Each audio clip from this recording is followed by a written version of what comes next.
కార్యక్రమానికి ఇచ్చేసిన ప్రతి ఒక్కరికి సమయభావం చూసి అందుకే అందరికి దండలు తెలియజేసుకుంటూ పండగ సాయన్న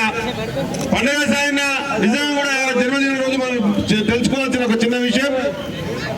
ఆనాటి కాలంలో పేదలు బీదలు బడుగు బలిన వర్గాలు తాగిపోయిన ప్రజలందరూ రెక్కాడితే కానీ డొక్కాలని ప్రజలందరికీ కూడా నోటికాడ బుక్ అయినటువంటి వ్యక్తి ఎవరైనా ఉన్నారంటే చరిత్రపుడంలో అది పండుగ సాయం అన్న మాట మనం అందరం మర్చిపోతుందని తెలియజేస్తా ఉన్నాం.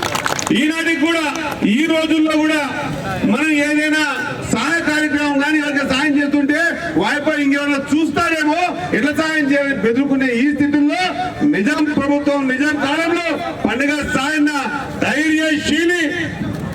ఆ రోజు ఆయన వీరత్వం పేదోని నోటికాడి బుక్కై ఆయన అన్నమై ఆయనే ధైర్యమై ఆయనే నెల నెలలా జీవించుకొని గుండె ధైర్యం ఇచ్చి ఎదిరించి పెద్దోడిని కొట్టి పేదోడి నోట్లో అన్నం పెట్టిన వ్యక్తి ఈ ప్రపంచంలో ఈ మన దేశంలో ఉన్నారంటే పండగ సాయం అన్న విషయాన్ని మనం మర్చిపోతుందని తెలియజేస్తా ఉన్నా. నిజమైన నివాళులు అనిపించాలంటే నిజమైన పండుగ సాయం నివాళులు అర్పించాలంటే ఆయన చూపించిన మార్గంలో మనవంతుగా నడవాల్సిన అవసరం ఉన్నది. ఈ రోజు పండుగ సాయం విగ్రహావిష్కరణ చేసుకున్నాం, దండేసుకున్నాం, 4 మాట్లాడినాం, వెళ్ళిపోయినాం. తెలుగైతే మళ్ళా మన జీవన విధానాన్ని మనమే కొనసాగిస్తున్నామంటే కాదు. ఆ రోజు ఎంతో స్ఫూర్తిగా తీర్చినటువంటి చాలా మంది పెద్దవాళ్ళు ఉన్నారు.